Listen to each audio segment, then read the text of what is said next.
That's good coffee. All right, so welcome. Good to see you. Grab a seat. Let's have a talk about the Nintendo Direct.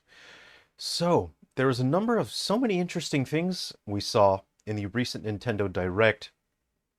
What I find most interesting is Nintendo's plan to allow digital copies of games to be used on multiple consoles. So you have games that will now have a virtual cartridge. They can be shared across two consoles. So that way you can purchase a game on the Nintendo Switch and then you can digitally transfer it temporarily to the Switch 2 so that you can play it on that console. You can also share games virtually with family members, which is really fantastic. This is a very interesting concept, and it's quite different from the Switch game sharing, which was created for the Lite. That version is more cumbersome. Say you purchased a game on your Switch and then you wanted to also use it on your Switch Lite. Your consoles need to be online. They need to keep checking in every couple hours. So it was quite cumbersome. Also, with sharing games with family members, the games are automatically returned after 2 weeks, which is that's great. Sometimes you forget to return a game to a friend. Sometimes you don't see your friend for 2 years because you're both grown adults and you are very busy. And then it's very sad when you don't see each other for a long time. And so it's great, But I mean, this is for sharing copies of the game with family, not friends. But I mean, sometimes you don't see family for a while either. So what I'm most interested in, though, more than that, is Nintendo mentioned that games will have a Switch 2 edition, and I want to discuss what that most likely means. So I'm a full-time games developer.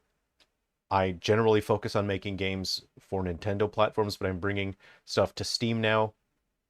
Um, but I don't have a Switch 2 development kit. I don't know anything about the Switch 2 environment for development, so I'm not spilling any insider information here. I don't know anything about it. This is just speculation, but it is coming from a place of experience.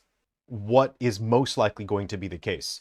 So what most likely will be the case with Switch 2 edition games is that games will launch, or games might launch, with two versions, one for the Switch and one for Switch 2.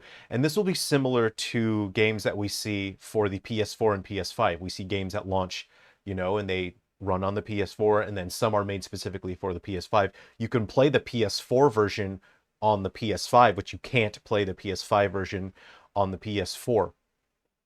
This is similar to, say, for example, games like The Last of Us. Now, I really enjoyed The Last of Us 1. I had a lot of fun with that. I played through the whole game with a friend of mine, but I've never played The Last of Us 2, and I'm honestly not that interested in it because from what I've heard other gamers say that Naughty Dog turned Last of Us 2 into a golfing simulator, and that's not really the kind of sequel I want for The Last of Us.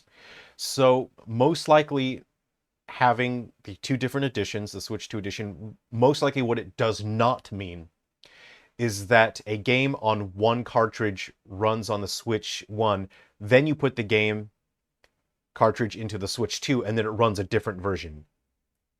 Most likely that's not what's going to happen. It's going to run the Switch 1 version in the Switch 2. So what potentially could be possible is that you do have just one cartridge, you put it in the Switch when it works, and then you take it out, and then you put it in the Switch 2, and then it runs a special enhanced version. That could potentially be possible, but it would require a significant amount of manual work from the developers. It means the developers need to have a comprehensive, exhaustive understanding of both the Switch 1 and Switch 2 platforms. The developers would have to have a very strong understanding of the differences between those, the strengths, the weaknesses, and quirks of each platform, and they must manually create assets and programming to run a different version on Switch 2. You could potentially use, say for example, if you are a Unity developer, and I'm sure Unreal has a quality system as well. You could potentially use Unity's automatic quality downscaling feature, which is automated, but that system sucks.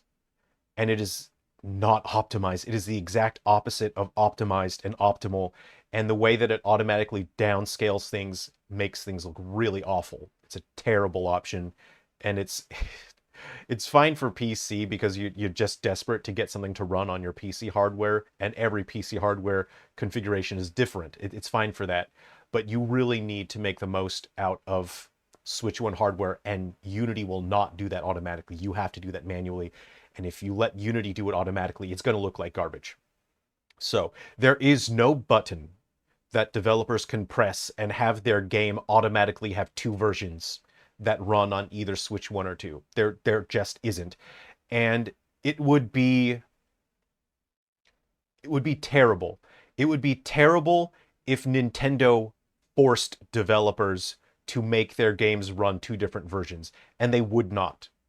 I have a very good working relationship with Nintendo. I understand their thought process. I understand that they are pro-consumer. And I know that people throw tantrums online and say, oh, Nintendo sued this person, Nintendo sued that person. Look, that part sucks, right? There's a legal side to business. Do they overstep? Do they ruin goodwill? Yeah, obviously they do. The legal side sucks. But there is a different branch for that, right? A company consists of many moving parts. So the legal side, it sucks. You can't argue with that. It's a real bummer. And it makes the rest of Nintendo look bad, but I know for a fact, I know the people working at Nintendo, the people running it, they're great. And they are pro-gamer all the way. They're us. They're gamers. They want good games. They want cool stuff. And I know that Nintendo would not enforce a policy where they make developers have two different versions of their games, because it would be anti-developer. And it would be a nightmare, and it would make developers not want to make games for the Switch too. So anyway, what I do want to share with you is people have been asking me about my games, so I'll just share a little bit of my games with you. This is one of my games. It's Silver Falls Ghoul Busters on the Switch. I'll show a little bit of gameplay on the screen just now. This is a side-scrolling platformer that is inspired by vintage games from the 90s.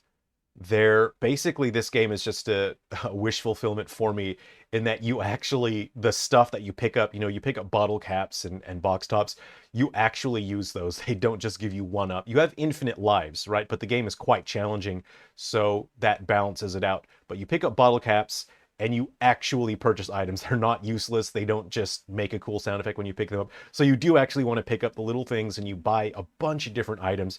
If you collect 3 box tops, you receive a special reward, and those rewards are items that are more rare, but they're significantly more useful. Like there's a balloon that you can deploy and jump on. So you can handle challenges in a bunch of different ways. This game is exclusive to the Switch, but if you have a 3DS, you can play it on 3DS. Obviously, you can't buy it on 3DS anymore, and I do know there's those of you out there who, play games, a little unofficially, and if you happen to find that available for the 3DS, you know what? I'm glad you can enjoy it and play it in 3D. I did also release the soundtrack for this game, and it's exclusively available on the Game Boy. I'll put the download link in the description. It is a ROM for the Game Boy.